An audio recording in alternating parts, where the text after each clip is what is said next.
क्या आपके रावण के जैसा 100 मुख है क्या है? એવી કોંગ્રેસ પાર્ટી મને ગાળો બોલવા માટે રામાયણમાંથી રાવણને લઈ આવી. બોલો.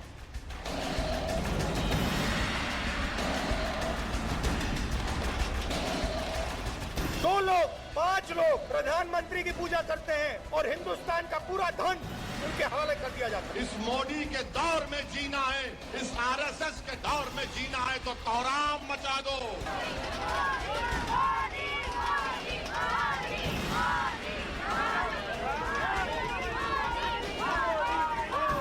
कितनी भी बार गुजरात में प्रधानमंत्री जी के खिलाफ कांग्रेस ने अपशब्द उपयोग किया, उतनी बार हर बार गुजरात की जनता ने बैलेट बॉक्स के अंदर जवाब दिया।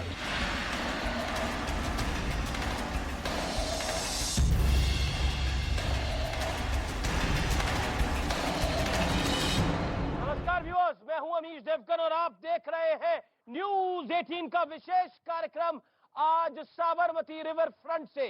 और हम अहमदाबाद में हैं। गुजरात चुनाव का पहला चरण संपन्न हो चुका है, समाप्त हो चुका है। अब नंबर गेम शुरू हो गया है। यानी अब यह समझने की कोशिश हो रही है कि जनता के मन के अंदर क्या है, यानी जनता की मन की बात क्या है। प्रधानमंत्री नरेंद्र मोदी ने गुरुवार को एक बड़ा रोड शो किया। इस रोड शो में बीजेपी का एक अनुमान है कि लगभग 15 विधानसभा कवर करी प्रधानमंत्री नरेंद्र मोदी ने। और इस रोड शो को अब तक का सबसे बड़ा और लंबा रोड शो माना जा रहा है। तो आज हम ग्राउंड जीरो पर है, जानने और समझने की कोशिश करेंगे कि कितना जोर है। मेरे साथ जनता जनार्दन है, तो जोरदार तालियां जनता के लिए, अहमदाबाद की, गुजरात की। आप सबका अभिनंदन है। मेरे साथ जुड़ रहे हैं भारतीय जनता पार्टी के धुरंधर प्रवक्ता नेता डॉक्टर सुधांशु त्रिवेदी, जो कि मेंबर ऑफ पार्लियामेंट, सांसद भी है भारतीय जनता पार्टी के। वारिस पठान है मेरे साथ, उनका अभिनंदन है।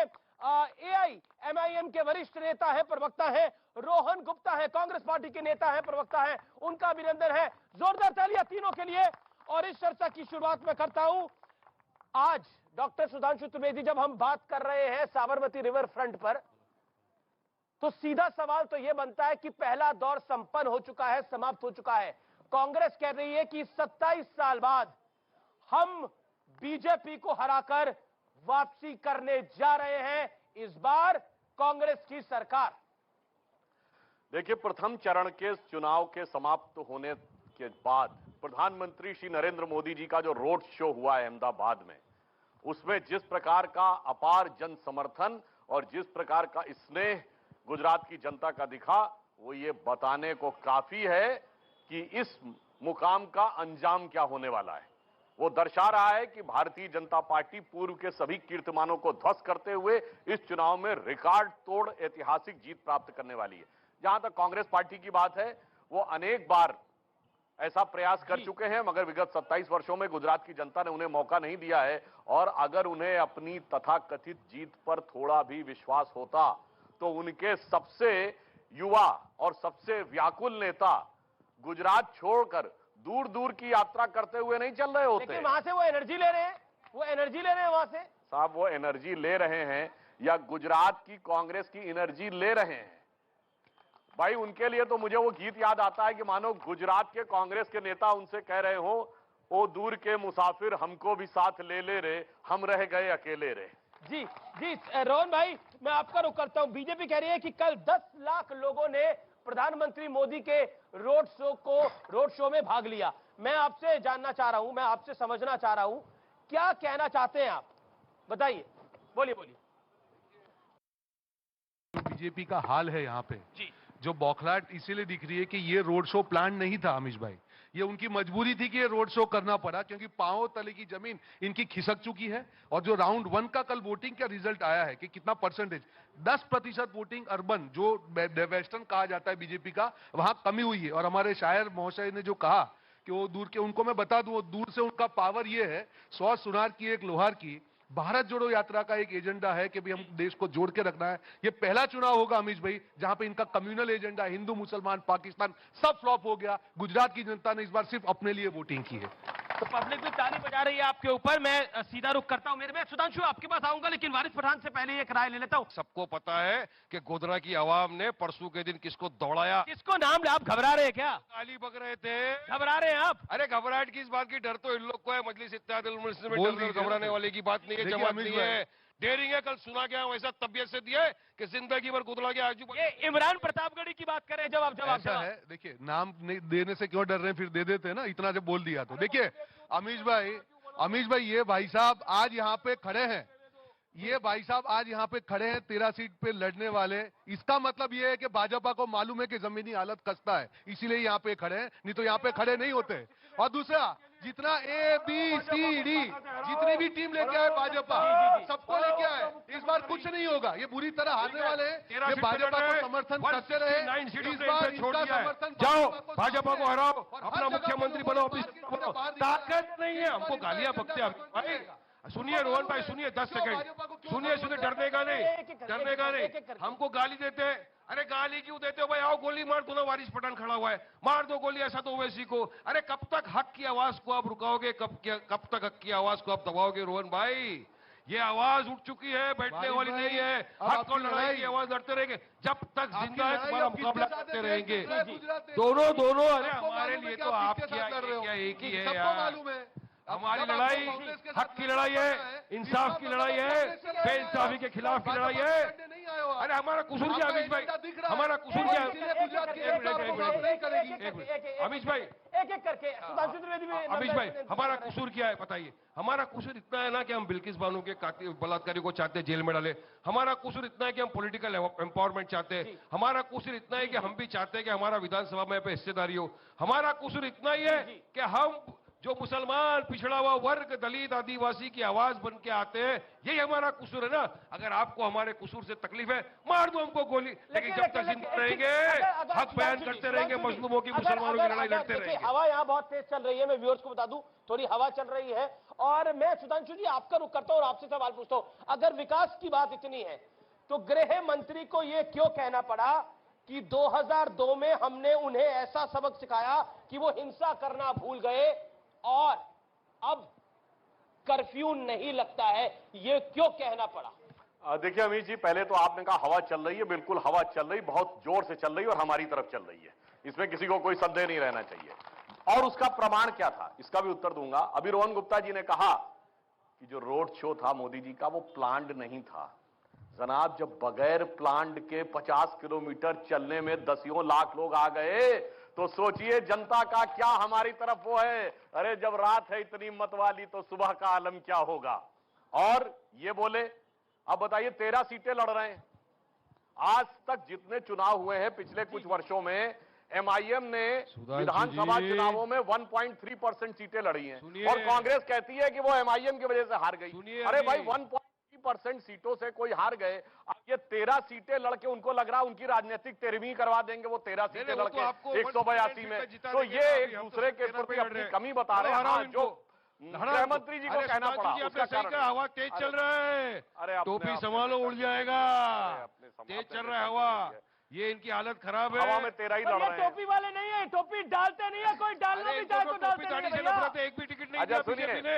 बताओ कितने बीजेपी गृह मंत्री जी ने मुसलमानों को? एक भी नहीं। सबका साथ, सबका विश्वास हवा में उड़ रहा है, हवा में उड़ रहा है। पब्लिक भी सवाल पूछे जाती है। सुनिए लेकिन वारिस भाई, एक चीज मैं बताता हूँ आपको, ये टोपी पहनने वाले नहीं है, इन्हें कोई टोपी पहनाने भी आया तो मना कर दी थी। ये टोपी याद होगा आपको? ये टोपी पहनाते पता होगा आपको? इसकी टोपी इसके सर, इसकी टोपी इसके सर। सुनिए, 13 सीटें लड़के सरकार बनाने का दावा, इस पे तो मुझे वो लाइन याद आती है कि पीतल की नथुनी पे इतना गुमान, होती जो सोने की तो चढ़ती आसमान। अरे गिनती भेड़ बकरियों की होती है। गृहमंत्री जी ने क्यों बोला? पार्लियामेंट में 2 ही शेर, असद ओवैसी, इम्तियाज जलील, लेकिन जब खड़े होते हैं ना, ये सारे के मुंह में दही जब जाता है उठ के भाग जाते हैं। इसीलिए गिनती मत करो, अगर एक भी जीत गया 10 के बराबर रहेगा।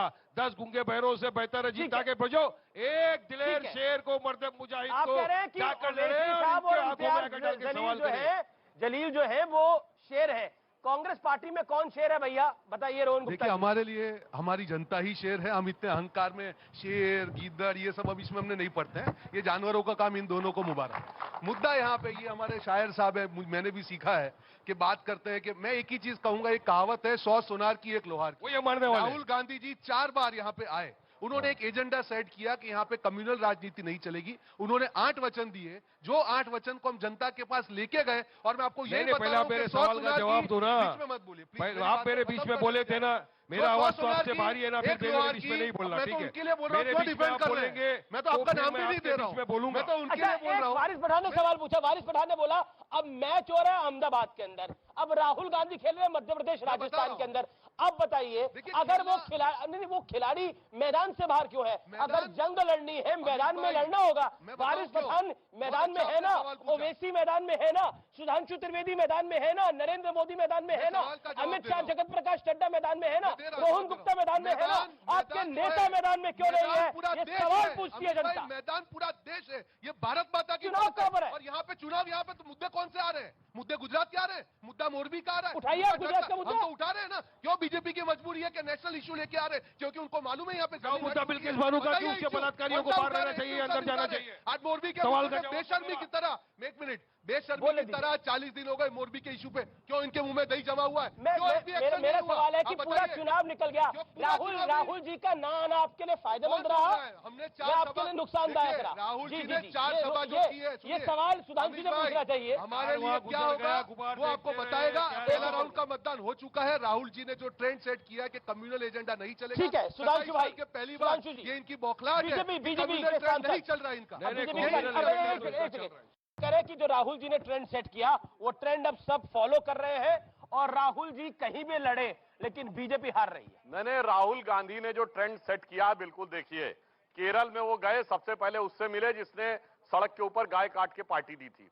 तमिलनाडु में गए तो उस पादरी जॉर्ज पुनिया से मिले जो कहता मैं जूता इसलिए पहनता हूं कि भारत माता का जमीन छूने से मेरे पांव गंदे न हो जाएं।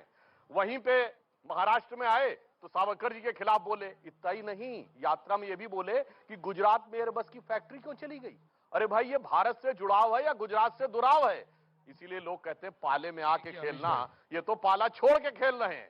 पाला छोड़ के खेल रहे हैं, ये इसका जवाब, ये पाला छोड़ के खेल के कांग्रेस जीत कैसे जाएगी? देखिए, ये पाला इनके लिए जो पाले की बात करें, इनकी सोच दिखाती है। राहुल गांधी जी यहाँ पे 4 सभा करके गए, एक राष्ट्रीय नेता है, उनका जो एजेंडा है भारत जोड़ो का जो एजेंडा, और अमीश भाई 27 साल से ये शासन में है, लास्ट में क्या आया? हिंदू नहीं चलेगी इनकी नफरत की दुकान, इसलिए आएगा हिंदू मुसलमान और पाकिस्तान। ये भाजपा की हकीकत है, जब भी इनकी दुकान नहीं चलेगी हिंदू मुसलमान पाकिस्तान। अरे 27 साल काम किया है तो करके दिखाओ ना। मुद्दे की बात कीजिए। 1 मिनट अमीश भाई, अमीश भाई मेरी बात का जवाब दीजिए। पर मुझे आज समझ नहीं आ रहा है इलू क्या है। मैं बोल रहा हूँ उनको ये डिफेंड कर रहे हैं। इलू लग रहा है। इलू क्या होता है? इलू क्या है? वारिस भाई इलू क्या है? ये इलू क्या है? अच्छा, एक इनको जवाब ये सुधांशु जी ने आउटसोर्स कर दिया है। जनता को हाजिर नाजिर मार के देखिए, हाथ खड़ा कर रहे हैं सब। एक सवाल मैं जनता की तरफ से पूछना चाहता हूँ, जनता की तरफ से पूछना चाहता हूँ। मैं बोलता इनको, जी जनता की तरफ से पूछना चाहता हूँ। एक सेकंड, फिर मैं सवाल पूछता हूँ, एक बड़ा सवाल। व्यूअर्स, जो करोड़ों व्यूअर्स हमें उस पार देख रहे हैं, एक बड़ा सवाल अब से 1 मिनट बाद मैं पूछूंगा रोहन गुप्ता से और जरूर उसका वो जवाब देंगे, लेकिन उससे पहले वारिस पठान बोलिए आप, ये इलू क्या है भैया? इलू आप देख नहीं रहे, इनको बोल रहा हूँ और ये बीच में बोल रही है इलू। बड़ा हिंदू की होड़ लगी हुई है, नहीं दे रहा हूँ। इन्होंने कहा इनका इलू ये बड़े हिंदू, ये अपने बड़े हिंदू की आइडियोलॉजी इलू क्या है वसीम? ये भी कम अरे वो नहीं तो हिंदू मान ही नहीं रहे, वो कहते ढोंगी हिंदू है। नहीं है, भाजपा की बीटिंग यही है।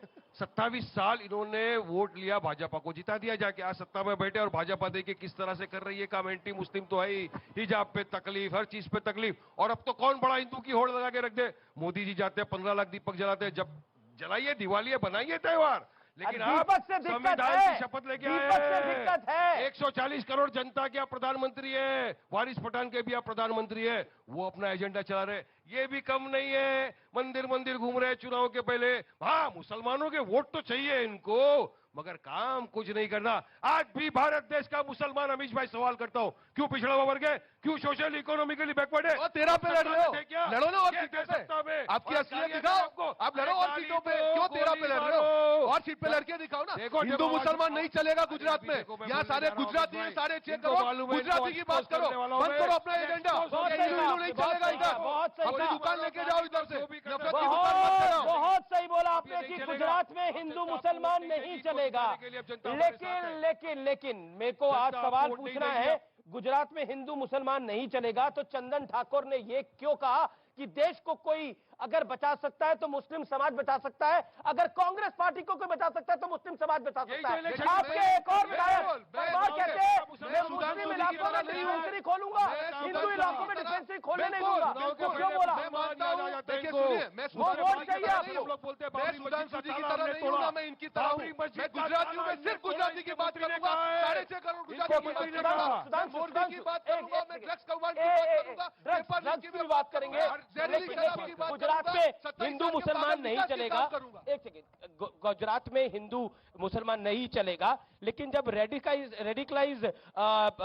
रेडिकलाइजेशन के अगेंस्ट एक सिस्टम बनाने की बात होती है तो कांग्रेस को भी तकलीफ होती है और ओवैसी साहब की पार्टी भी इस पर सवाल खड़ा करती नहीं, ये कहते हैं कि हिंदू अमित मुसलमान शाह नहीं बोलते होगा, ये कहते हैं नहीं होगा, नहीं होना चाहिए। मगर ये बताइए, गुजरात कांग्रेस के प्रदेश अध्यक्ष जगदीश जी कहते तक तो हैं आपने ही किया है। कि देश अभी के दुकान प्रदेश के आपने चार- संसाधनों पे पहला हक मुसलमानों का है, तो कहते हैं पुराना बयान है, चुनाव के दौरान दिया नहीं है। अरे असलियत तो ये बताइए, हिंदू तालिबान किसने बोला चालू हो गया था, हिंदू हमने मुसलमान। या मणिशंकर अय्यर ने? बताइए ना, गुजरातियों की सुनिए, बात कीजिए ना। एक सेकंड 30 सेकंड ये बताइए, हिंदू बोको हराम किसने बोला था? सलमान खुर्शीद ने या हमने? हिंदू शब्द गंदा है किसने बोला? कर्नाटक के इनके अध्यक्ष ने या हमने? जनाब, विकास के मुद्दे पे बात करने की स्थिति में नहीं है, इसलिए लाने की कोशिश करते हैं। और मैं लास्ट में एक और, कंपटीशन इसका नहीं है जो ये कह रहे हैं कि कौन बड़ा हिंदू। साहब 60 साल से इस देश में कंपटीशन ये चल रहा है कि कौन बड़ा मुसलमानों का सिरपरस्त। देखिए, आजादी मिली तो किसी मुसलमान ने नहीं कहा मुझे मदरसे चाहिए। नेहरू जी ने कहा मदरसा खुलवा दूंगा, इंदिरा जी ने कहा पर्सनल लॉ बोर्ड बनवा दूंगा, राजीव गांधी ने कहा मैं शरिया को सर्वोच्च न्यायालय में से ऊपर कर दूंगा। सुनिए, उसके बाद गोली चलवाने वालों का समर्थन कर दूंगा, उसके बाद नरसिम्हा राव ने कहा मैं वक्फ बोर्ड ले आऊंगा, उसके बाद मनमोहन सिंह जी ने कहा देश के संसाधनों को पहला हक दिलवा दूंगा। अरे सारी फील्डिंग सजाई इन्होंने और बैटिंग करने आ गए ये, तो हम क्या करें? भौरे ने खिलाया, फूल क्या फूल है? को ले गया राजकुमार। अच्छा, मतलब आपके एक सेकंड, रोहन भाई की बात, अगर देखिए, पाकिस्तान और आप- जिन्ना नहीं होता तो एक- शायद बीजेपी चुनाव ही नहीं अच्छा, लड़ती अमीश भाई। एक बात बताइए, अब उन्होंने एक बात बोली, भवरे ने खिलाया फूल, हाँ। फूल को आके ले गया राजकुमार। अब उन्होंने मुसलमान को अपना एक वोट बैंक बनाया पिछले 70 साल में मेहनत करके, अब उसको आप उड़ा के लेके जा रहे हैं तो तकलीफ नहीं होगी वारिस भाई? अब उनके विधायक अगर कहते हैं कि हम हिंदू इलाकों में डिस्पेंसरी नहीं खुलने देंगे, तो क्या आपको लगता नहीं उनको भी वोट शेयर है? उनको पता है कि मुस्लिम इलाकों में कांग्रेस को जीत मिलती है। मुसलमानों के वोटों को अपनी जागीर समझ लिया था, चुनाव के पहले आए, बोला हमको 90% मुसलमानों के वोट चाहिए, चुनाव के बाद अपना काम बनता, भाड़ में जाए मुसलमान दलित जनता, ये इनका स्लोगन बन गया था। कुछ नहीं किया इन्होंने। और अभी भी इनके नेता ने क्या कहा मालूम है ना? 2 दिन पहले, हमको गर्व है, फकर है कि बाबरी मस्जिद का जो ताला था वो हमने तोड़ा, राजीव गांधी ने तोड़ा। मैं पूछना चाहता हूं क्या इसको एंडोर्स तोड़ा? करते हैं आप? बताइए मुझको, बताइए क्यों करा?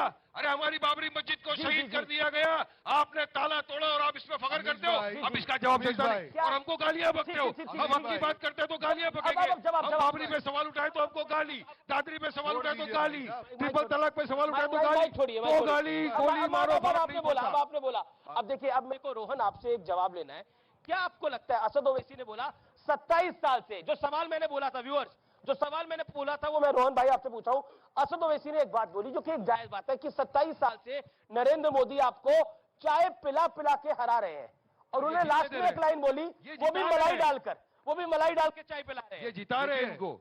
जब तक इनके पास ताल तबच्ची वाले रहेंगे, नरेंद्र मोदी जीतता रहेगा, याद रखना ये बात। ताल तबच्चे ताल तबच्ची ये ताल तबच्चे वालों को छोड़ेंगे नहीं। ये इनकी भाषा है या इनका कल्चर है, मैं उसमें नाम में नहीं पढ़ना चाहूंगा। अब ये बड़ी बड़ी बातें कर रहे हैं, कहे कि हम लोग पिछड़ों की बात करें, तो भैया 13 पे क्यों लड़ रहे हो? लड़ो ना 50 पे। अरे 169 क्यों 13 पे लड़ रहे हो? हराओ इनको, हराओ ना। यहाँ पे आ 169 रहे हो, हमने आपके लिए नफरत छोड़ी है फैला रहे हो, और दूसरा, ताकि हम जाओ। भाजपा क्या कह रहे हैं? का 169 आपके लिए छोड़ी है, 169 इनके लिए छोड़ी आपने। अब तो इलू इलू साफ हो गया, अब तो इलू इलू साफ हो गया, इनके लिए छोड़िए। जाओ ये इनके अब लिए तो साफ छोड़िए। हो गया कि अंदर अंदर ये इलू इलू क्या है बताइए पहले। 169 है, उन्होंने बोला आपके लिए छोड़ दिए। मतलब ये सुनिए, ये देखिए देखिए, अमित रजिया जी, गुंडों में फंस गए। आज जो ये इन्होंने 169 छोड़ी नहीं है, 13 में तोड़ने के लिए, और उसमें भी सफल नहीं होंगे। अरे देखो, डब्बाकुल होने वाला है। और दूसरा भाजपा का एजेंडा देखिए आप, ये एजेंडा देखिए इनका, सुबह शाम एक ही काम, हराने की ताकत नहीं है, सुबह शाम हराने एक ही की काम, ताकत रखते हैं। जोर से फैलाओ, 13 तो 13 हराएंगे, भाजपा को गाँव भेजेंगे ये उनके। अच्छी बात बोली है,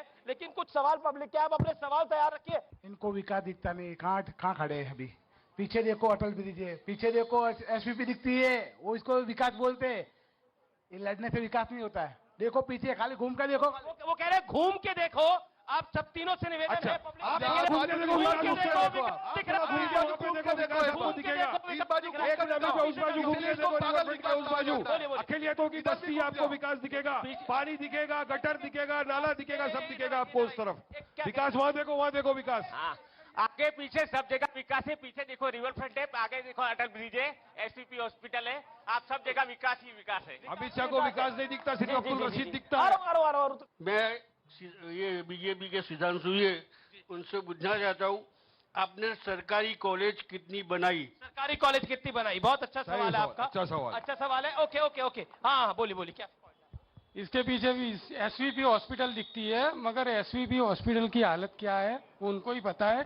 ये ब्रिज दिखता है आपको, मगर इसके आगे विशाला ब्रिज है। एक बार विशाला ब्रिज जाके देखिए। मैं आपको मौका देता हूँ कि कांग्रेस के किसी नेता का बयान दिखाइए जिसमें उसने कहा हो सद्दाम हुसैन इतना खराब और घटिया आदमी था कि मेरा दिल आहत हो गया। ये क्या कर रहे हैं? अब मैं जवाब कर दे रहा हूँ, सद्दाम हुसैन एकमात्र व्यक्ति। आपने भी किया, इन्होंने भी किया। बार बार बोलने आपका क्या तरीका है? मैं फैक्ट बोलूंगा, अभी जवाब दीजिएगा। बोल रहे हैं। अरे आपकी पार्टी ने सद्दाम हुसैन से तेल के कूपन लिए। कांग्रेस पार्टी को 2006 में तेल के कूपन मिले बोलकर रिपोर्ट में, जिसके चलते नब्बत सिंह को इस्तीफा देना पड़ा। गुजरात माफ नहीं करेगा, 6.5 करोड़ गुजरातियों की बात दिए, और उसके बाद आप कह रहे हैं सद्दाम हुसैन बुरा था। बोलिए क्यों लिया था? मैं एजेंडा अब जब रोजगार की बात आती है, भारत की बात आती है, रोजगार पे आ जाते हैं। का जवाब दीजिए, आपने की स्थिति नहीं है। बड़ी बड़ी बातें मत कीजिए इधर।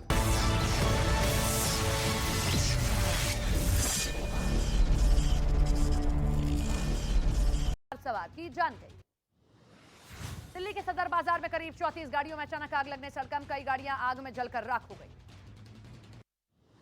मुंबई के अंधेरी इलाके में लगी भीषण आग, कई दुकानें जलकर हुई राख, लाखों की संपत्ति का नुकसान। गुजरात के अहमदाबाद में आज भी पीएम मोदी का रोड शो होगा। शाम 4 बजे ही शाहीबाग सरसपुर तक रोड शो होगा। पहले भद्रकाली मंदिर में पूजा अर्चना करेंगे प्रधानमंत्री।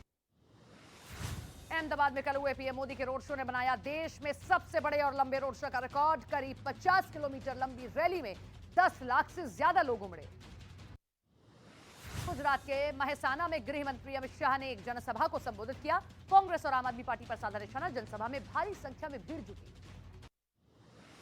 दिल्ली नगर निगम चुनाव के लिए आज प्रचार का आखिरी दिन। मंडावली इलाके में केंद्रीय मंत्री पीयूष गोयल ने रोड शो किया, लोगों ने फूल बरसाकर किया स्वागत। दिल्ली के अलग अलग इलाकों में बीजेपी ने प्रचार के लिए दिग्गजों को उतारा। उत्तराखंड के मुख्यमंत्री पुष्कर सिंह धामी ने भी रोड शो किया, बीजेपी उम्मीदवारों के पक्ष में वोट मांगे। गुजरात चुनाव के पहले चरण में 89 सीटों पर हुआ करीब 63% मतदान। बची हुई 93 सीटों पर होगी 5 दिसंबर को वोटिंग। केंद्रीय मंत्री अनुराग ठाकुर का राहुल गांधी की भारत जोड़ो यात्रा पर बड़ा हमला। यात्रा से स्वरा भास्कर के जुड़ने पर कहा, यात्रा से जुड़ रहे हैं टुकड़े टुकड़े गैंग के लोग। मध्य प्रदेश में भी यूनिवर्सल सिविल कोड के लिए कमेटी बनाने का ऐलान। सीएम शिवराज सिंह चौहान ने कहा, राज्य सरकार समान नागरिक संहिता लागू करने के पक्षधर है। अमेरिका के ओहायो से एक अजीबोगरीब मामला सामने आया। हाईवे पर लोग गाड़ी रोककर पैसे लूटते दिखे। पैसे लूटने की घटना सीसीटीवी में रिकॉर्ड हो गई। चीन में कोरोना क्वारंटीन सेंटर में भीषण आग लगने से हड़कंप। क्वारंटीन कैंप से आग की भयानक लपटें निकलती दिखी। आग लगने की वजह साफ। चीन में पुलिस की सख्ती के बावजूद जीरो कोविड पॉलिसी के खिलाफ प्रदर्शन जारी। सरकार ने ग्वांगजू शहर से कोविड शिविर से रिहा किए 30 लोग। फिल्म डंकी की शूटिंग खत्म करने के बाद बॉलीवुड स्टार शाहरुख खान उमराह के लिए मक्का पहुंचे। वीडियो सोशल मीडिया में वायरल। सफेद कपड़ों और चेहरे पर मास्क लगाए दिखाई दिए।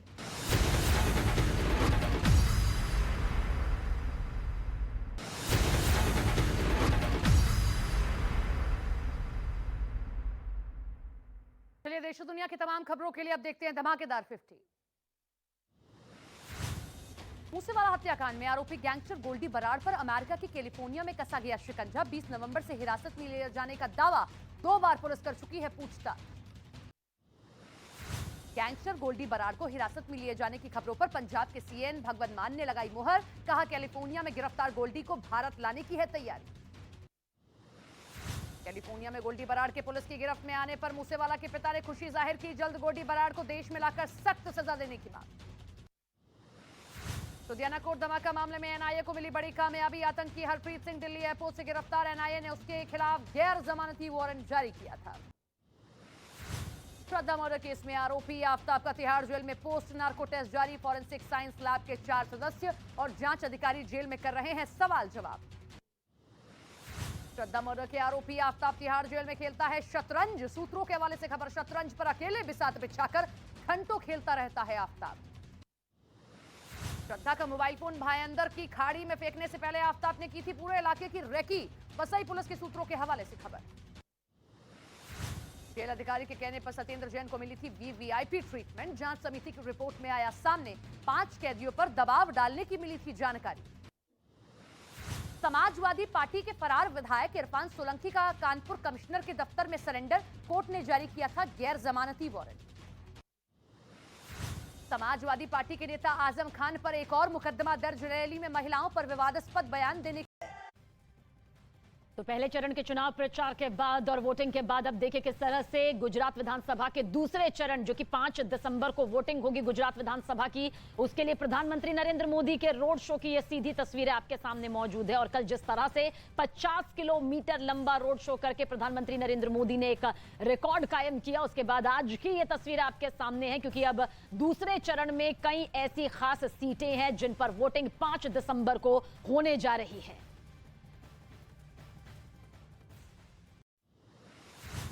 यूपी के मैनपुरी चेकिंग के लिए गाड़ी रोके जाने से एसपी के पूर्व सांसद धर्मेंद्र यादव हुए नाराज। पुलिस वालों को बीजेपी के नेताओं की गाड़ी चेक करने को कहा।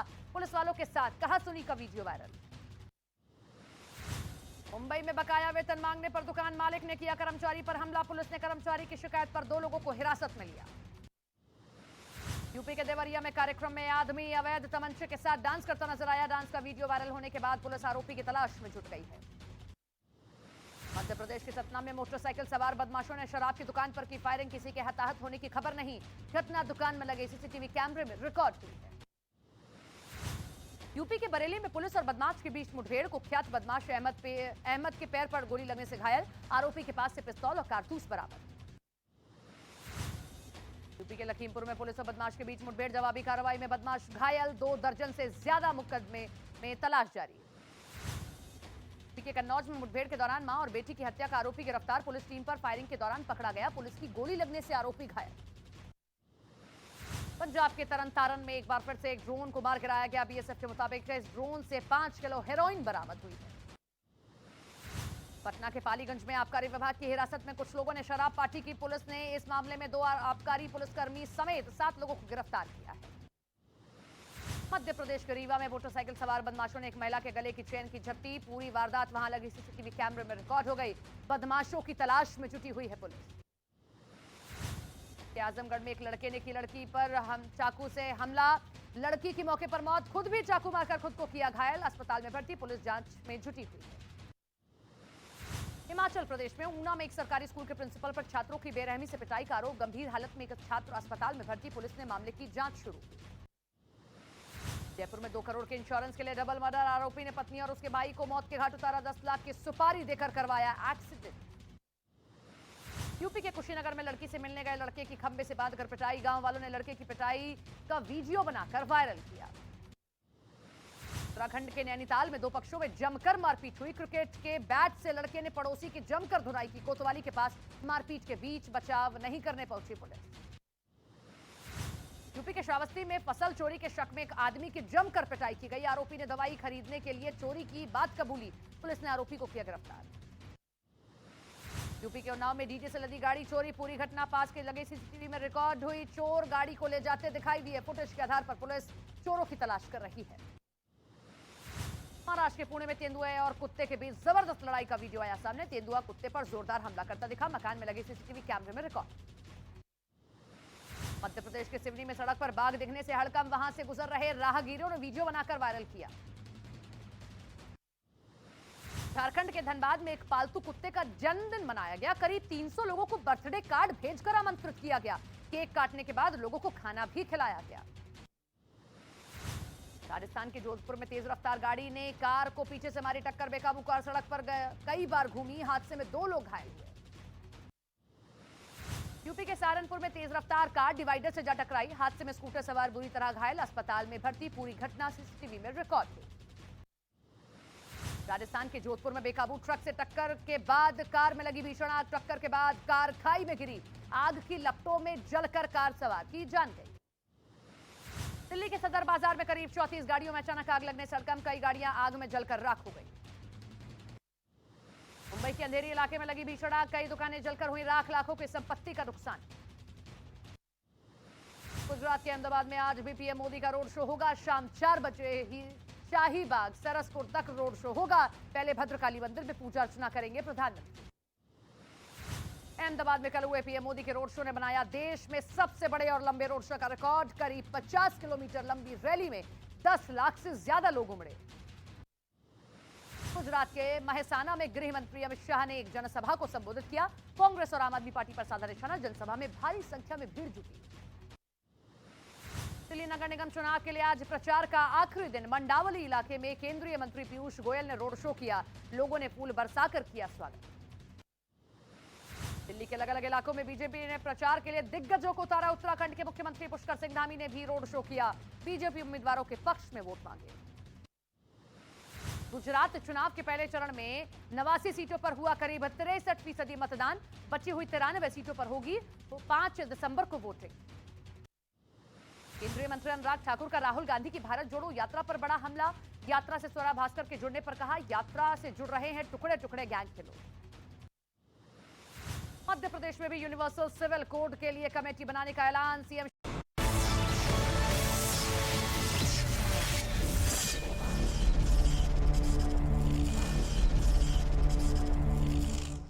सुधांशु वो कह रहे, कोई कह रहा है विकास हुआ है पीछे दिखता है, कोई पूछ रहा है कि आपने कितने कॉलेज बनाए वो बताइए, जवाब दीजिए। विकास आपके लिए मुद्दा नहीं है, यही सब आपके लिए मुद्दा है। ये लगातार रोहन गुप्ता का प्रहार और वार इसी पर है। जवाब देखिए, 20,000 विद्यालयों को एडवांस करने का काम इस दरमियान किया गया और जो विद्यालय बनाए, सनाब सुनिए, गति शक्ति यूनिवर्सिटी आ रही है, सरकारी रेलवे की पहली यूनिवर्सिटी आ रही है। कहां? बड़ौदा में। इसके अलावा रक्षा विश्वविद्यालय, डिफेंस के लिए पहला इंस्टीट्यूट यहां बनने जा रहा है। नॉलेज सिटी यहां बना हुआ है और फाइनेंशियल टेक सिटी अहमदाबाद में देश का पहला फाइनेंशियल टेक सिटी बना है। और विकास का मैं एक उदाहरण देना चाहता हूं। इवन जब हमारी भी सरकार नहीं थी, अपने अपने टर्म में बोलिए जनाब, हमारी सरकार नहीं थी तब भी ये देश मिसाइल बना लेता था, मैं ईमानदारी से कहता हूं, पर हवाई जहाज नहीं बना सकता था। ये बात तर्कसंगत लगती है क्या? इसका मतलब बनाना नहीं चाहते थे। आज भारतीय वायुसेना के लिए जहाज यहीं गुजरात की धरती के ऊपर बन रहा है और एयरबस की सहयोग के साथ ये इतना बड़ा परिवर्तन आया है। अब मैं एक कागज दिखाना चाहूंगा, मगर एक बात मैं कहना चाहूंगा, अभी बहुत देर इलू कागज दिखाना चाहूंगा। एक कहा जाता ना, कहते कहते दिल की आरजू लबों पे आ जाती है, तो कहते कहते उनके मुंह से आ गया कि तेरा छोड़ी है उनके लिए। अब एक लाइन में कह दूं, सुनिए, अभी जनता को फैसला हो जाना बताइए ना, कितना दिया आपने उनको? कितना दिया? हमने तो सबसे कम बोला। आप दोनों ही बोले ज्यादा, कोई भाषण नहीं चल रहा। आप अपनी बात को कंप्लीट करिए। मैं अपनी बात पूरी कर रहा हूं। गुजरात की जनता की बात कीजिए ना। ये कल 500 करोड़ का ड्रग्स गुजरात से पकड़ा गया है, इसका जवाब है क्या? लाइए उसका जवाब। 40 दिन मोरबी के नाम पे इन्होंने निकाल दिया, इसका जवाब है इनके पास। गुजरात में ऋण 3.5 लाख करोड़ है, इसका जवाब है इनके पास। भ्रष्टाचार में 5 नंबर पे है, इसका जवाब है इनके पास। माल न्यूट्रिशन में नंबर 2 है गुजरात, इनका जवाब है इसके पास। महिला सुरक्षा में पीछे चला गया, इनका जवाब है इसके पास। गैस का बोतल 1250 का कर दिया, इसका जवाब है इनके पास। पेट्रोल और डीजल के दाम बढ़ा दिए, क्या इनका जवाब है इसके पास? मैं जवाब 50 देता हूं। 27 साल बहुत बड़ा टाइम होता है अमित भाई। जिसने 27 साल शासन किया हो उसको हिंदू मुसलमान और पाकिस्तान करने की मजबूरी है। अब मैं बोलूंगा अमित भाई, दिखा दे गुजरात, मेरा चांस आना चाहिए। अभी इन्होंने बहुत बोल दिया, मुझे भी प्रमोशन। मैं आपको मौका दे रहा हूं। सुधांशु, इन्होंने कहा ड्रग्स पकड़े गए, ये बार-बार सवाल आ रहा है, ड्रग्स क्यों पकड़े जा रहे हैं? सुनिए, इनका हो गया, इनका हो गया। अरे भाई, अभी तो वारिस भाई, मैं तो तुमसे सवाल कर रहा हूँ। वारिस भाई, 20 इनको दिया, 30 इनको दिया, फिर भी उस तरफ 80 देते भाई साहब। उस तरफ पलट कर क्या है विकास? वहाँ पे गटर बह रही है, नाले बह रहे हैं, कचरों का ढेर लगे, स्कूल कम, पुलिस स्टेशन ज्यादा बना हुआ है वहाँ पे। ये विकास है इनका। सुधांशु, अरे भाई, आप 500 करोड़ की कह रहे हैं, मैं कह रहा हूँ 20,000 करोड़ की ट्रक पकड़ी गई है। मगर उससे पहले के 4 सालों में, उससे पहले के दौर में कितना हुआ? आयोग ने कहा है कि गुजरात में 700 करोड़ की ड्रग पकड़ी गई थी केवल। जिस जमाने में पंजाब ड्रग में डूबा रहता था और मुंबई से पंजाब तक ड्रग कॉरिडोर था, तब केवल 700 करोड़, अब 20,000 करोड़, क्योंकि अब पकड़ी जा रही है ड्रग। अब पकड़ी जा रही है, पहले तो पकड़ी नहीं जाती थी, बस जाती रही है। एक सवाल अच्छा, क्या बदजुबानी इस चुनाव में सबसे महत्वपूर्ण हो गई है? कोई प्रधानमंत्री को बोलता है मैं उसकी औकात दिखा दूंगा। अब रावण पर बात हुई तो प्रधानमंत्री ने बोला कि अब रामायण से ये लोग रावण को ले आए हैं। क्या आपको लगता है ये जायज है देश के प्रधानमंत्री को इन शब्दों से बुलाना? अब सुनिए अमीश भाई, पहले मैं जवाब देता हूँ इसके बारे में। इन लोगों के पास कोई मुद्दे नहीं बचे अमीश भाई। लोग इनसे सवाल करते हैं कि मोदी जी 15 लाख रुपए मेरे अकाउंट में कब जमा होएगा, इनके पास जवाब नहीं है। 2 करोड़ युवाओं को रोजगार देने की बात हुई थी, इन्होंने युवाओं को रोजगार नहीं दिया। लोग सवाल करते हैं युवाओं को रोजगार कब मिलेगा। बढ़ती हुई महंगाई, पेट्रोल डीजल गैस के ऊपर लोग इनसे सवाल करते हैं, इनके पास कोई जवाब नहीं है। तो ये चुनाव के पहले लेके आ जाते हैं हम यूसीसी लगा देंगे, लव जिहाद का मामला लेके आ जाते हैं, जिन्ना को लेकर आ जाते हैं। अरे पाकिस्तान और जिन्ना से इतनी मोहब्बत है कि मुझे लगता है अगर पाकिस्तान और जिन्ना नहीं होते तो शायद भाजपा तो चुनाव भी नहीं लड़ती। और अमित शाह ने क्या कहा, अब तो सब देश के सामने जाहिर हो गया।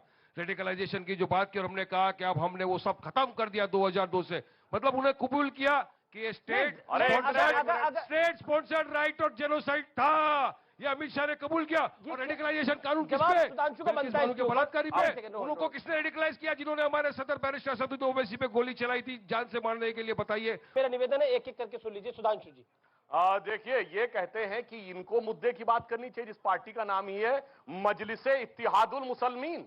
अरे सूप बोले तो बोले, चलनी भी बोले, जिसमें 100 छेद। जो कहती है 15 मिनट के लिए पुलिस हटा दो, जो कहते हैं 20 करोड़ 100 करोड़ में भारी पड़ेंगे। जिनके नेता ने ये बोला था कि जब मोदी पहाड़ पे चले जाएंगे और योगी मठ में चले जाएंगे तुम्हें बचाने कौन आएगा, ये बोलने वाले आज कहते हैं कि मुद्दे की बात करो।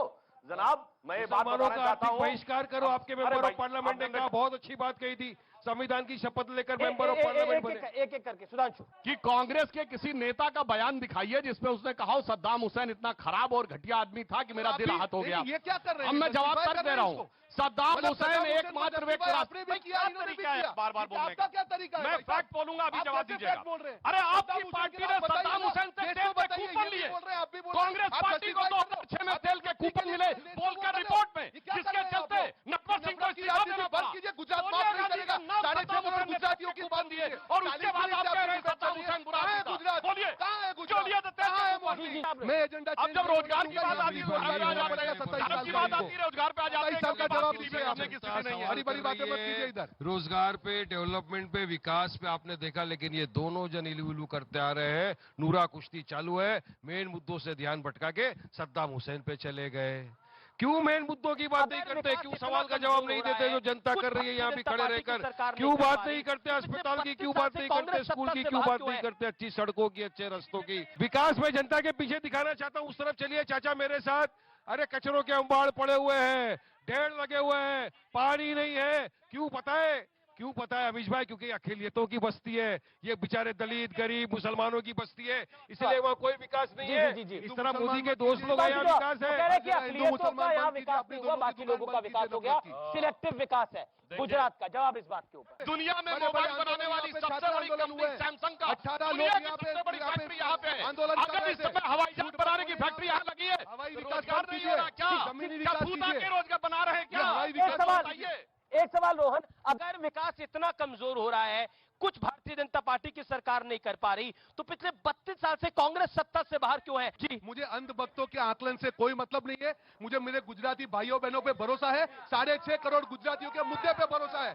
और आपने कहा राहुल गांधी, देखिए यहाँ जो 32 साल की आप बात कर रहे हैं अमीश भाई, एक ही एजेंडा, हिंदू मुसलमान के एजेंडा पे कोई भी चुनाव निकाल के तो आप एजेंडा बदलिए। पहली बार यह हो रहा है अमीश भाई कि हिंदू मुसलमान का इनका एजेंडा सेट नहीं हो रहा है। थैंक्स टू भारत जोड़ो यात्रा, वहां से जो आवाज निकल रही है, गूंज बन के पूरे देश में शांति और एकता की गूंज फैल रही है। और दूसरी बात, जो 27 साल सवाल क्या है? राहुल गांधी पीएम बनना चाहिए।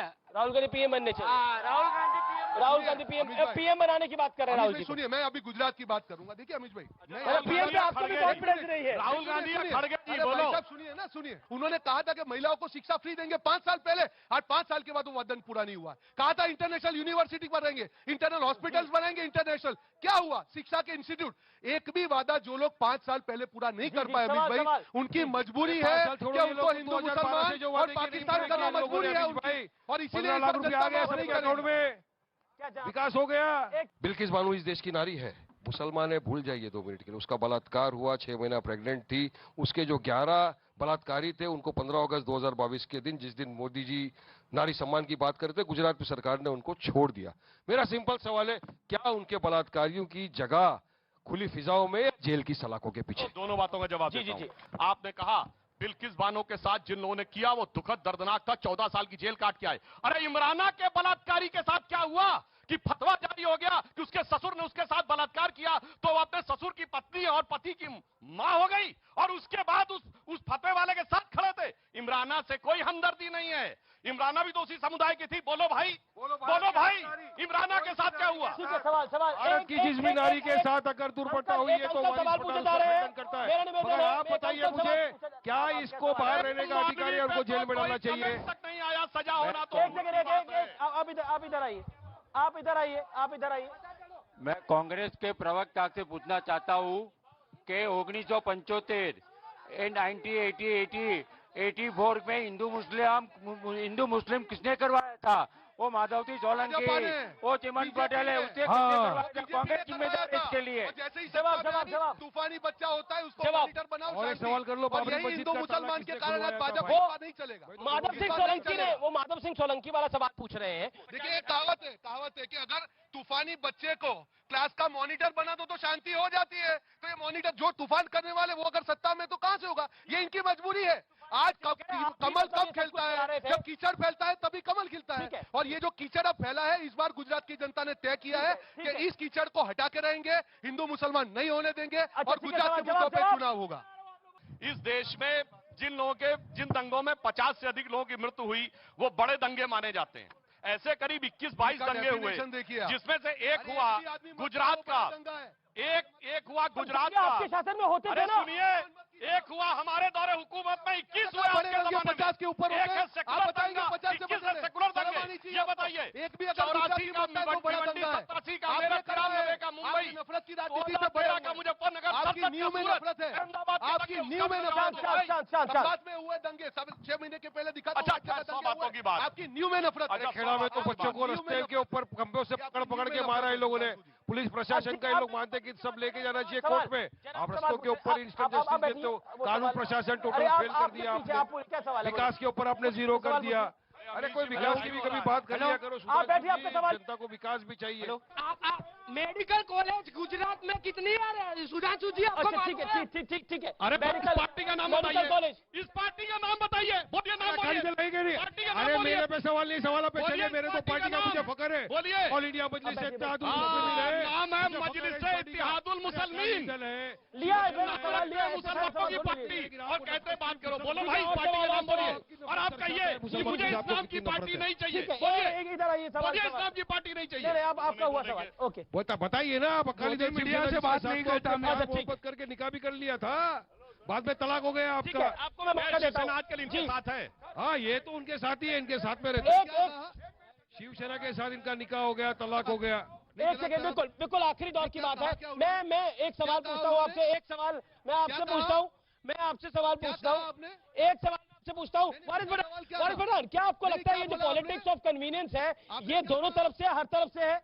अरे जरूरत। अच्छा बताइए, बिल्किस बानो बहन का क्या बोलना है? क्या आप बताइए मुझे, क्या बोले CAA NRC पे, क्या बोले ट्रिपल तलाक पे, आप क्या बोले? अरे जब CAA NRC का बिल पास हो रहा था, इनके जो MP थे वो तो पूछे भी नहीं पार्लियामेंट में। हमारे प्रेसिडेंट ने काला कानून जो था CAA NRC का, उसका बिल फाड़ के फेंका पूरे पार्लियामेंट में। इन्होंने तो अपने MP भी नहीं भेजे। अब आप मुझे बताइए ना, हम 27 साल नहीं लड़े, भाजपा कैसा जीती? अब हम लड़ने तो आपको क्या टेंशन है? अब हम लड़ने आए तो आपको क्या प्रॉब्लम है? अरे 13 में लड़ेंगे, आपके ऊपर छोड़ा 169 आप जीतिए। आप हराइए बीजेपी को, आप पे ताकत है तो हराइए ना हम पे, फिर हम पे हार का टिकरा क्यों डालते हो आप? ये बीजेपी की मदद ये करने वोट के लिए यहाँ पे आए हैं। अच्छा, हम अमेठी में नहीं लड़े, राहुल गांधी क्यों हारे? इनको मालूम है हम अमित भाई अमेठी में नहीं लड़े। अभी क्या हुआ? वो कह रहे बिहार में क्या हुआ? बिहार में क्या हुआ? अभी बोलने ये टीम है। हम अमेठी में नहीं लड़े, राहुल गांधी क्यों हार गए? वो कह रहे अमेठी में हम नहीं लड़े, राहुल क्यों हार गए? 27 साल हम गुजरात में नहीं लड़े, हम 27 साल गुजरात में नहीं लड़े, क्यों नहीं लड़ रहे? क्यों हार गए? हम लड़ रहे तो आपको क्यों तेरा पे तकलीफ लड़ रहे आती हैं? है? क्यों अरे हम बात बयान नहीं कर रहे तो क्यों आपको तेरा तकलीफ पे लड़ रहे है? हैं? ट्रिपल क्योंकि तलाक आपको पे भाजपा तकलीफ को है, मदद करनी है। फिर किस मालूम में बोलते आपको हैं? मदद करनी है। एक सेकंड, वो कहते हैं कि ये वोट कटुआ है, यानी वारिस पठान की पार्टी वोट कटुआ है। यूपी में कहा जाता है कि कांग्रेस वोट कटुआ है, और बिहार में भी कहा जाता है, और गुजरात आपको में भी लगता है ये एक सिलेक्टिव अप्रोच हो गई है हर पॉलिटिकल पार्टी? मैं बता रहा हूं, गुजरात की हम प्रिसाइज बात करते हैं, विकास की। गुजरात के कच्छ सौराष्ट्र क्षेत्र में पानी की समस्या सबसे बड़ी थी। सरदार सरोवर प्रोजेक्ट शिलान्यास हुआ नेहरू जी के जमाने में, और उसके बाद इतनी ज्यादा बीच में उस पर बाधाएं डाली गई, और मोदी जी के जमाने में आकर हुआ। और सुनिए, मोदी जी के भागीरथ प्रयत्न से वो पानी आया, और गुजरात एकमात्र राज्य है। भाई क्या तरीका है भाई, लगातार मत बोलिए। आप बीच में क्यों बोल रहे हैं? लगातार मैं आपके बीच में बोल रहा था क्या? आप वारिस के बीच में बोल रहे हैं? बीच में बोलते हैं पूरे भारत में अब इनको नहीं बोलने दूंगा अमित भाई। अब बोलो तुम, मैं चिल्लाऊंगा। कर लो मेरी आवाज की आतिशबाजी का मुकाबला करके दिखा दो, चलो मान जाएंगे। बोलो शिवांशु, आप बोलो, मैं बोलूंगा। अब नहीं चलेगा, अब जनता की बात भी मैं करने आया हूं, ऐसा नहीं चलने वाला है। बहुत सुन लिया, नहीं शांति बांधी गया, नहीं छोड़ेगा। अब बोलेगा हमें, अरे इतने साल तुमने आवाज इनको बचना चाहिए, इनको आग लगानी है, मुंह से निकल गया। कहते दिल की आरज़ू लबों पे चलिए, बात कर रहे हैं। अब मैं बस एक सवाल आखिरी एक बात नहीं कर रहे। हम ये कहना चाहते हैं, पूरे भारत में पानी का स्तर जमीन के नीचे जा रहा है। सिर्फ गुजरात ही एक राज्य है जहां भूजल का स्तर ऊपर उठा है। और सुनिए, पानी के दो हमने सरदार सरोवर से नर्मदा का पानी भी लाए हैं, और जमीन में भी पानी का स्तर उठाया है। और सुनिए, पानी के दो अर्थ होते हैं, एक होता पानी यानी जल जो हमें जीवन देता है, और एक होता पानी यानी सम्मान। हमने गुजरात का पानी भी बढ़ाया और गुजरात का पानी भी बढ़ाया है, इसलिए हमने गुजरात की अस्मिता और गौरव। पब्लिक ताली बजा रही है। जी एक सेकेंड देखिए, वारिस बार बार ये जो वोट कटुआ का टैग आप पर लगा दिया जाता है, यानी ऐसा कहा जाता है कि बीजेपी जीत रही है तो आपके कारण जीत रही है। कांग्रेस ये आरोप लगा रही है, कांग्रेस के कुछ समर्थित दल भी इसी तरह का आरोप लगाते हैं। इसका जवाब क्या है कैटेगोरिकली? देखिए अमीश भाई, बेन सवाल का जवाब तो यही है कि कांग्रेस के अंदर इतनी ताकत क्षमता नहीं है कि वो भाजपा को हरा सके, तो वो पूरा हार का टिकरा हमारे सर पे ढकेल देती है। मैंने सवाल किया, हम अमेठी में नहीं लड़े, क्यों राहुल गांधी हार गए? अब 27 साल से भाजपा सरकार सत्ता में गुजरात में, हम नहीं लड़े, क्यों भाजपा सत्ता में बैठ गई? मुख्तलिफ अमीश भाई पूरी लिस्ट लेके मैं आ सकता हूं आपके पास, जहां पर हम नहीं लड़े, मगर वहां पर भाजपा सरकार सत्ता में, कांग्रेस ताकत नहीं, तो खुद में इंट्रोस्पेक्शन नहीं करते। इनका घमंड और इनका अहंकार इनको हरा रहा है, और इनको जरूरत नहीं है अभी। इनके पास जो ताल तबलजी वाले हैं वो इनको हरा डालेंगे, फिक्र मत करो। तबलजी से छोड़ नहीं रहे। देखिए, छोड़ नहीं रहे। सारी बातें सही है। गुजरात की जनता को यह बताइए, मैं सवाल आपसे तीसरी बारी पूछ रहा हूं, अगर आप इतने सीरियस से गुजरात इलेक्शन को लेकर, तो राहुल जी और प्रियंका जी क्यों नहीं प्रचार करने के लिए इधर आए? नरेंद्र मोदी देश के प्रधानमंत्री होते हुए 2-2 रोड शो कर सकते हैं, इतनी सभा, इतनी रैलियां कर सकते हैं, अमित शाह गृह मंत्री होते हुए इतना काम कर सकते हैं, तो राहुल जी क्यों नहीं कर सकते? क्योंकि राहुल जी को मालूम, सुन लीजिए, जी आपने कहा जो 27 साल अगर शासन में दम होता तो प्रचार करने की जरूरत नहीं पड़ती। प्रचार क्यों करना पड़ रहा है? क्योंकि झूठ बेचना है। राहुल गांधी जी के 8 वचन जो आज भारत जोड़ो यात्रा से पहले यहाँ पे आके गए, वो 8 वचन को हम 1.5 करोड़ गुजरातियों के पास लेके गए, और हमको जो रिस्पांस मिल रहा है, हमको गुजरात की जनता पे भरोसा है। और हम बात बता रहा हूँ, परिवर्तन इस बार तय है। गुजरात की बात परिवर्तन गुजरात के अंदर ये ABCD कोई पार्टी नहीं चलेगी। ये 13 सीट पे लड़के इनको मदद कर रहे हैं, ये 13 सीट में सरकार बनाएंगे। अरे वोट कटवा, आप क्यों नहीं हरा सके बीजेपी को इतने साल? बताइए क्यों नहीं हराया आपने, क्यों नहीं हराया आपने बीजेपी को? क्यों राहुल गांधी आ रहे हैं अमेठी से? 13 सीट लड़ने वाले हमको बोल रहे हैं। फिर मैं कहना चाहता हूं, ये इलू क्या है? लड़ाई लड़ रहे हैं, ये इलू क्या है? कहावत है, आपने सुना होगा, गिरते हैं शह सवार ही मैदान जंग में, वो क्या लड़ेंगे जो मैदान छोड़ के खड़े। और ये ऐसा है, ये 13 सीट पे लड़के, आखिरी राउंड, ये लड़ाई गुजरात की सीटें कितनी आ रही है? किसकी आखिरी राउंड सीटें कितनी? 125 प्लस कांग्रेस की आ रही है, और ये चुनाव गुजरात की जनता लड़ रही है और अहंकार के सामने इस बार जीत के रहेंगे। मोदी मोदी के नारे लग रहे हैं। राहुल राहुल राहुल राहुल ओवैसी ओवैसी ओवैसी ओवैसी ओवैसी हम भी चिल्लाएंगे। अपने नेता का नाम भारत माता की, मोदी जी, भारत माता की, वो कह रहे मोदी जी हिंदुस्तान जिंदाबाद, भारत माता की, हिंदुस्तान जिंदाबाद। इस खास कार्यक्रम में इतना ही। आप जनता का बहुत बहुत शुक्रिया, जोरदार तालियों से मैं आपका अभिनंदन करता हूं। फिलहाल इस खास कार्यक्रम में इतना ही। न्यूज़ 18 पर आप देखते रहिए। नमस्कार, जय हिंद।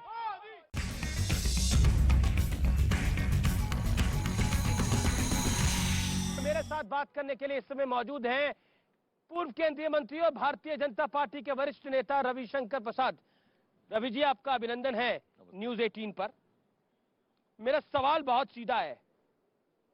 भारतीय जनता पार्टी कह रही है कि इस बार 150 पार, कांग्रेस कह रही है कि 27 साल का शासन है और इस बार हर हाल में कांग्रेस सरकार बना लेगी। पहला राउंड कंप्लीट हो चुका है, क्या कहना चाहते हैं? देखिए, हर पार्टी को अपने बारे में बड़ी बड़ी बात करने का अधिकार है, और जहां तक विपक्षियों का सवाल है, दिन में सपने दिखाने पर तो कोई पाबंदी नहीं है जी। लेकिन आपने कहा 27 साल से पावर में, और ये भारत के लोकतंत्र की एक बहुत अनोखी बात है। आप तो बड़े अनुभवी पत्रकार हैं अमित जी, कि कोई एंटी इनकम्बेंसी नहीं है। पर क्यों नहीं है आपकी राय में? बहुत अच्छा सवाल किया आपने। हम कहाँ बैठे हैं? साबरमती रिवर फ्रंट पर जी। मैं विद्यार्थी परिषद का कार्यकर्ता था छात्र जीवन में, तो यहाँ हमारा अधिवेशन था, तो मैं पहली बार अहमदाबाद आया था। कौन सा साल हो गए लगभग? ये है आपके 70 के दशक का अंतिम साल। जी जी जी। ये एक नाले के समान थे, साबरमती नदी। मैं रो पड़ा। हमने कहा इसी को बचपन से पढ़ा था, साबरमती के संत तूने कर दिया कमाल। और आज देखिए यहीं पर आपसे बात कर रहे हैं। ये अटल ब्रिज है, सुंदर पाक निर्मल जल है। यही तो है ना विकास। और आज मैं कह रहा हूं तो मैं दुनिया के रिवर फ्रंट को देख चुका हूं। क्या पेरिस, क्या लंदन, क्या वॉशिंगटन, क्या बर्लिन, ये सबसे बेस्ट है और आपके सामने है। ऐसा क्यों आरोप भारतीय जनता पार्टी में हर चुनाव पे लग जाता है कि आप पोलराइज करने की कोशिश करते हैं? अगर गुजरात के हर गांव में बिजली गई तो अल्पसंख्यक गांव में गई या नहीं गई? अगर टीका लगा वैक्सीन मुफ्त तो भारत के हर को लगा कि नहीं लगा 200 करोड़ में? अगर बैंक अकाउंट खुले तो सबके खुले या नहीं खुले? मैं डिजिटल इंडिया देख रहा था प्रधानमंत्री के निर्देश पर, तो डिजिटल इंडिया आज सब क्या पहुंचा है कि नहीं पहुंचा है? लेकिन जब देश के गृह मंत्री रेडिकलाइजेशन यूनिट बनाने की बात करते हैं, तब दूसरी तरफ से आरोप आता है। आपने बहुत सही कहा, मुझे इसका जवाब देने दीजिए। जी जी। और ये आपके चैनल पर इसको देना बहुत जरूरी है। रेडिकलाइजेशन कंटेनमेंट यूनिट, क्या पीएफआई के लोग रेडिकलाइजेशन नहीं करते हैं क्या? आज इंटरनेट के माध्यम से कई भोले भाले अल्पसंख्यक समाज के बच्चों को नहीं फंसाते हैं क्या? पर चुनाव से आने पहले क्यों नहीं? मैनिफेस्टो में कहा है, बोला कि 2002 में हमने ऐसे सबक सिखाया, अब कर्फ्यू नहीं लगता। ये कर्फ्यू वाली बात क्यों याद दिलानी पड़ी? अगर विकास इतना है, काम इतना है, काम बोल रहा है तो? जवाब बहुत स्पष्ट है। एक बार अपनी टीम को कहिए कि अहमदाबाद में कितने दंगे हुए थे, याद निकाल ले। 100 के ऊपर हुए थे, याद है आपको? इधर तो आज क्या सख्ती की गई। आज अहमदाबाद हो या बड़ौदा हो या सूरत हो, मुंबई के माफिया हफ्ता वसूलते थे कि नहीं वसूलते थे? आज सब ठंडा है ना। इसे ही कहते हैं सुरक्षा। और मैं बिहार से आता हूं अमीश बाबू, तो हमारे राष्ट्र कवि रामधास दिनकर की एक बड़ी फेमस कविता है। जी सुनाइए। क्षमा शोभती उस भुजंग को जिसके पास गरल हो। हम शांति के पुजारी हैं, लेकिन ये कोई मतलब नहीं है कोई हमें अशांत करेगा हम शांत रहेंगे। यही बालाकोट में भी दिखाया, यही उरी में भी दिखाया, यही बाकी भी दिखाएंगे। पर चुनाव में इसका मतलब क्या है? चुनाव में मतलब यह है कि कोई भी चुनाव हो, राष्ट्रीय हो या प्रादेशिक हो, जब गुजरात एक सरहद का प्रदेश है, समुंदर बगल में है, पाकिस्तान बगल में है, तो सुरक्षा भी इंपॉर्टेंट है। ठीक है, चलिए सुरक्षा की आप बात कर रहे हैं, लेकिन क्या आम आदमी पार्टी को लेकर कुछ असुरक्षा हुई है भारतीय जनता पार्टी में? जैसे अरविंद केजरीवाल जिस तरह की बातें कर रहे हैं, वो कह रहे हैं कि अब मैं आया हूं तो सरकार बना के ही जाऊंगा। फिर कहूंगा दिन में सपने दिखाने पर कहां पाबंदी है अमीश बाबू? वो आ जाते हैं मैदान में। गोवा में चले गए, हार गए, वापस आ गए। उत्तराखंड में चले गए, अपना मुख्यमंत्री को उम्मीदवार भी घोषित कर दिया, चले गए, हार गए। आग अभी लड़े हैं, हिमाचल में हालत वही होगी, यहां भी हालत एक आध सीट भी नहीं आएगी। दिल्ली में क्या चल रहा है आपने भी दिखाया है, शराब कांड हो या उनके बड़े ही गुणी मर्यादा युक्त जो मंत्री जेल में आचरण कर रहे हैं। मुझे कभी कभी हंसी आती है, जेल विभाग केजरीवाल के अंतर्गत है और जेल मंत्री हैं सत्येंद्र जैन, और 6 महीने से बंद है। आज तक आजादी के बाद ऐसा नहीं हुआ एक मंत्री इतना दिन जेल में रहे इस्तीफा नहीं दे। अब क्या कर रहे हैं केजरीवाल साहब, भगत सिंह के समान उनका तो भारत रत्न देने की बात कर रहे हैं। सुन लिया आपने, जबकि वो किसमें वो इन्वॉल्व हैं, मनी लॉन्ड्रिंग में। तो मामला राजदार को बचाने का है। लेकिन छोड़िए इस बात को, क्या हो रहा है पंजाब में, अलगाववाद, आतंकवाद के बिखरते हुए फैलते हुए पंख, सच्चाई है कि नहीं? लेकिन केजरीवाल कहते हैं संविधान में तो कोई ऐसी प्रणाली नहीं है जिसमें इस्तीफा देने की बात हो अगर मंत्री जेल चला जाए तो अन्ना हजारे के शिष्य काहे के लिए बने थे? नैतिकता की बात काहे के लिए करते थे? बंद कर दीजिए ना, ये दिखावा करना बंद कर दीजिए केजरीवाल साहब, ऐसे नहीं चलता। पर आपने कभी ऐसा सोचा था अपने राजनीतिक जीवन में कि ऐसा काल आएगा कि एक जेल मंत्री जेल में बंद है और वो इस्तीफा नहीं देगा और फिर कहा जाएगा संविधान का प्रावधान दिखाओ फिर इस्तीफा दे? ये संविधान का मखौल है। और बाकी देखो, कहा जा रहा है फिजियोथेरेपी की जरूरत है। अब उनका उनको समस्या ऐसी कि फिजियोथेरेपी की क्या पता जरूरत हो, और वो फिजियोथेरेपी कौन कर रहा है मैं बता नहीं सकता हूँ। An alleged rapist is becoming a physiotherapist. Minor, वो भी माइनर कार्य। This is the model of mister Kejriwal.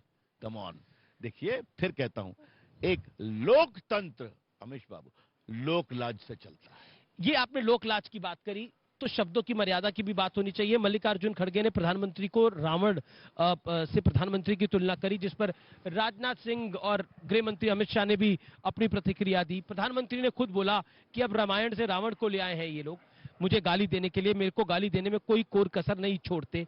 क्या आपको लगता है कि भारतीय जनता पार्टी भुना रही है इस गाली को? कांग्रेस कह रही है कि कहीं ना कहीं विक्टिम कार्ड खेल रही है। हम ही ने कहा था गाली पढ़ने के लिए, हम ही ने कहा था मौत के सौदागर की बात सोनिया गांधी ने जो कहा था, हम ही ने कहा था जहर की खेती, हम ही ने कहा मोदी हिटलर है, हम ही ने कहा मोदी को मार देंगे। और कौन थे वो? एक साहब, नाम छोड़ दीजिए, कि ये पीएम कभी नहीं बनेंगे। मैं कहता हूं मणिशंकर, इनके चाय की दुकान खुलवा दें हम। और वो कौन साहब थे? 19 में क्या कहा था? चौकीदार, आगे भी नहीं बोल सकता। राहुल गांधी 7 में हारे, 12 में हारे, 14 में हारे, 17 में हारे, 19 में हारे, 22 में हारे, फिर भी ऐसा क्यों बोलते हैं? जी चलिए, मेरा अगला सवाल है कि प्रधानमंत्री का रोड शो हुआ गुरुवार को और करीब करीब बीजेपी का दावा है 10 लाख लोग इसमें जुटे।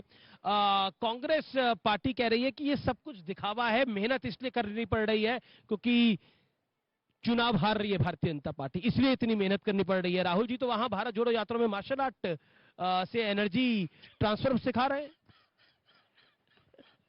आज मुझे बहुत हंसा रहे हैं, इस धूप में भी साबरमती किनारे मुझे हंसा रहे हैं। अरे हवा भी ठंडी ठंडी चल रही है थोड़ी थोड़ी। हम मेहनत कर रहे हैं, आपको रोका है क्या? खड़गे साहब आप भी निकालिए ना, यहाँ पर आपके लोग तो लड़ रहे हैं ना। आप एक दिन, मोदी जी तो अकेले घूम रहे हैं, एक दिन आप एक रथ पर सोनिया जी, आप, राहुल जी, प्रियंका जी, खड़गे जी निकल जाइए, और जितना मोदी जनता आई इसका एक कतरा भी आ जाए तो मैं राजनीति छोड़ दूंगा। देखिए हमारा फिर कहना है, राहुल गांधी प्रचार क्यों नहीं कर रहे हैं? क्योंकि वो अपने ऊपर हार का एक और ठीकरा नहीं लेना चाहते। जयराम रमेश का एक बयान आया जो कांग्रेस के मीडिया चीफ है कि यूसीसी की बात भारतीय जनता पार्टी इसलिए करती है चुनाव के बीच में क्योंकि वो चुनाव को पोलराइज करना चाहती है, यूनिफॉर्म सिविल कोड की बात। और हम देखें ट्रैक रिकॉर्ड है, उत्तराखंड के चुनाव से पहले आपने ऐसे ही करा, गुजरात के चुनाव से पहले हर्ष सांघवी और भूपेंद्र पटेल की सरकार इसको लेकर आई, क्यों? देखिए एक बात पहले कह दूं जी, जब से जनसंघ बना है तब से यूसीसी हमारा कमिटमेंट है मैनिफेस्टो में। 14 के भी और मैनिफेस्टो में था, 19 के मैनिफेस्टो में। बिल्कुल, लेकिन लागू तो चुनाव से पहले किया। एक मिनट सुनिए आप। कांग्रेस पार्टी देश के किसी भी महत्व के मुद्दे पर हमेशा डबल गेम खेलती है और यही हाल यूसीसी पर है। मैं फिर पूछ रहा हूं, जयराम रमेश कृपया करके आप यूनिफॉर्म सिविल कोड पर अपना स्टैंड क्लियर करेंगे? अब आपसे मैं कह रहा हूं, आर्टिकल 370 गया, भव्य राम मंदिर बन रहा है, ट्रिपल तलाक खत्म हो गया, ये भी होगा। हम जो कहते हैं करके दिखाते हैं। पहला राउंड हो गया, दूसरा राउंड होगा, बीजेपी का कितना नंबर है? नंबर देखना और देना अमीश देवगन जी का काम है। पर आपकी राय क्या है? मेरा कहना यह है, ये जीत अभूतपूर्व, ऐतिहासिक, प्रामाणिक और सबसे बड़ी जीत होगी। और मतलब आप कह रहे हैं कि ये वाली बारी 130 पार 120 पार हो जाएगा? कुछ भी हो सकता है। कुछ भी हो सकता है जी। चलिए आने वाले दिन बताएंगे, कुछ भी हो सकता है। तो ये थे रविशंकर प्रसाद साबरमती के रिवर फ्रंट से खासतौर पर हमारे साथ आए। बहुत बहुत शुक्रिया रवि जी आपका हमारे से बात करने के लिए।